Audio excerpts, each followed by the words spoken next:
মাননীয় প্রধানমন্ত্রী তারেক রহমান বিরোধী দলকে ফাঁসাতে গিয়ে নিজে ভাইরাল হতে গিয়ে জনগণের কাছে নিজেকে জ্ঞানী প্রমাণ করতে গিয়ে নিজের জালে নিজেই ফেঁসে গেছেন।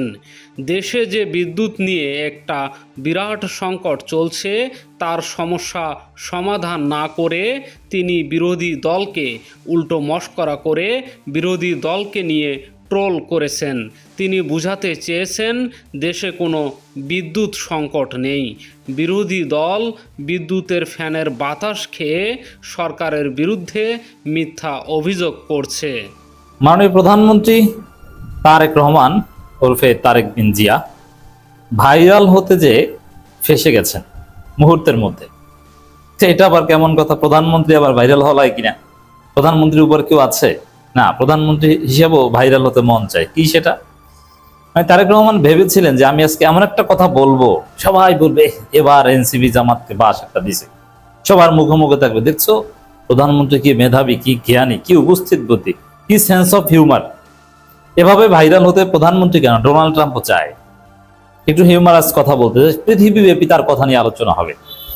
এরকম একটু ভাইরাল হতে চেয়েছেন মাননীয় প্রধানমন্ত্রী জনাব তারেক রহমান। কি বলে যে কিছু লোক হারিকেন সামনে নিয়ে বিদ্যুতের জন্য আন্দোলন করছে, অথচ তাদের পেছনে ফ্যান করছে।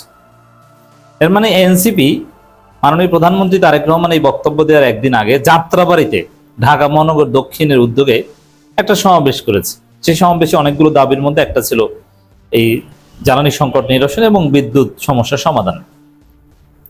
তো সেখানে প্রতীকী অর্থে তারা হারিকেন নিয়ে আন্দোলন করেছে, হারিকেন সামনে রেখেছে।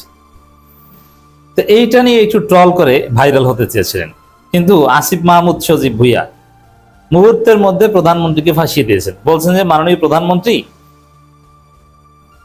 যে ফ্যান লাইট আপনারা দেখেছেন, যে মাইক, ওটা তো জেনারেটরে চলছে, ওটা তো বিদ্যুৎ না। তাহলে তারেক রহমানের যে এই বুদ্ধিদীপ্ত যে উত্তর দেওয়ার একটু চেষ্টা, ছাত্র দলের লোকজন দেখলাম খুব খুশিতে খুশিতে শেয়ার করেছে। এটা মাঠে মারা খেয়েছে আসিফ মাহমুদ সজীব ভুইয়ার বক্তব্যের মধ্য দিয়ে। আর দ্বিতীয় কথা হচ্ছে যে এখানে বিদ্যুতের লোডশেডিং এর প্রতিবাদ করা হচ্ছে। ইট ডাজন্ট মিন দ্যাট বিদ্যুৎ একদম আসে না। তো কিছু কিছু সময় ফ্যান জেনারেটরে না চললে এমনিতেও চলতে পারে, মাইক চলতে পারে।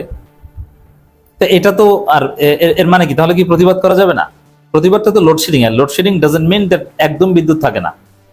Suspension of supply of electricity for the time being, ছোটকালে লোডশেডিং প্যারাগ্রাফ করেছেন না আপনারা, সাময়িক সময়ের জন্য। প্রতিবাদটা তো ওই সময়টার জন্য। আর দ্বিতীয় হচ্ছে হারিকেন নিয়ে প্রতিবাদ করা, এটা একটা প্রতীকী প্রতিবাদ। এর মানে এই নয় যে আসলেই হারিকেন দরকার। এই জিনিসটা কি প্রধানমন্ত্রী বুঝেন না? বিএনপি হারিকেন মিছিল করে নাই, মির্জা ফখরুল থেকে শুরু করে সবাই।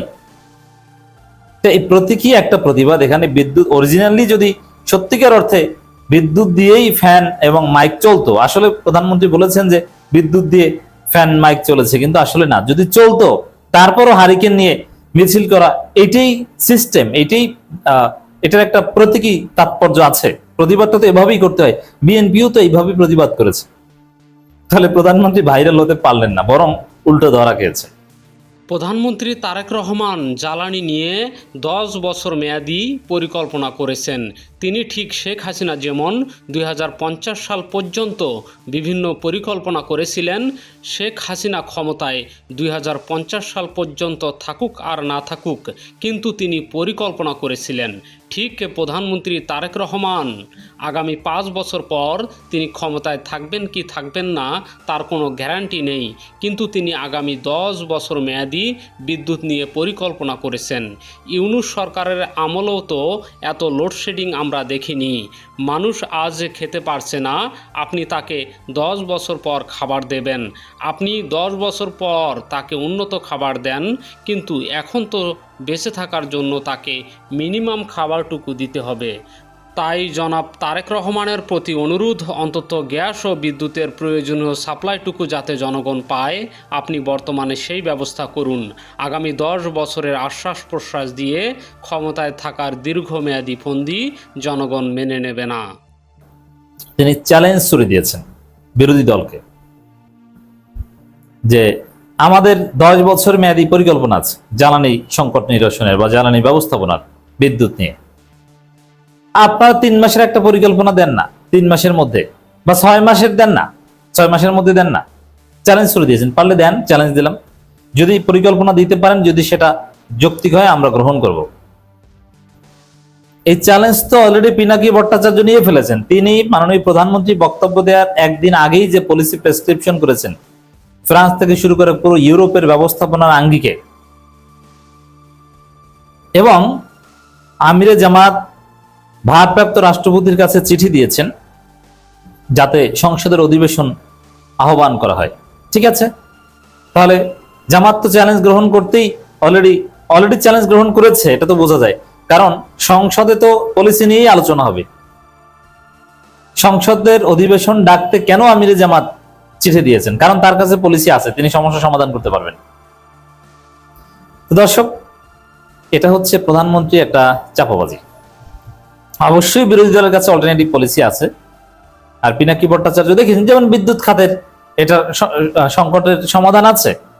আপনি বিদেশিদের এখানে আসার সুযোগ করে দেন, অনেকটা প্রাইভেটাইজ করে দেন, এখানে একটা প্রতিযোগিতা, একদম পুরোপুরি সরকারের একক কোনো একটা প্রতিষ্ঠান দিয়ে সাপ্লাই দিতে হবে না। অনেকগুলো বিদ্যুৎ কোম্পানি থাকবে, যে যেটা থেকে নেয় জাস্ট তার একটা থাকবে। আমাদের যে ব্রডব্যান্ড কানেকশন নেই, আমরা ওইরকম বিভিন্ন কোম্পানি থাকবে, আপনি যার কাছ থেকে ইচ্ছে তার কাছ থেকে নেবেন, যারটার দাম কম, সার্ভিস ভালো, তার কাছ থেকে নেবেন।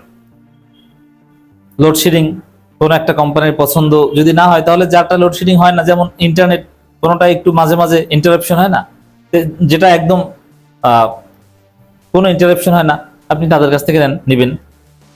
হ্যাঁ, এটা গ্রহণ করেন, পারবেন না। বিরোধী দল চ্যালেঞ্জ গ্রহণ করে যৌক্তিক পলিসি প্রেসক্রাইব করতে পারলেও আপনি গ্রহণ করতে পারবেন না। আমরা যদি পাল্টা চ্যালেঞ্জ দিই, আমরা পলিসি দিব, আপনি কি গ্রহণ করতে পারবেন? চ্যালেঞ্জ দিলাম, পারলে গ্রহণ করুন। পারবেন না। কেন পারবেন না? বিভিন্ন অলিগার্কদের কাছে আপনি ধরা, ভারতের কাছে কিছুটা হলেও ধরা। আপনাকে ব্যালেন্স করতে হয় যে যুক্তরাষ্ট্র কি মনে করবে, এবং এগুলো নিয়ে কাজ করতে গেলে আপনি মাঝে মাঝে বেকায়দায় পড়েন।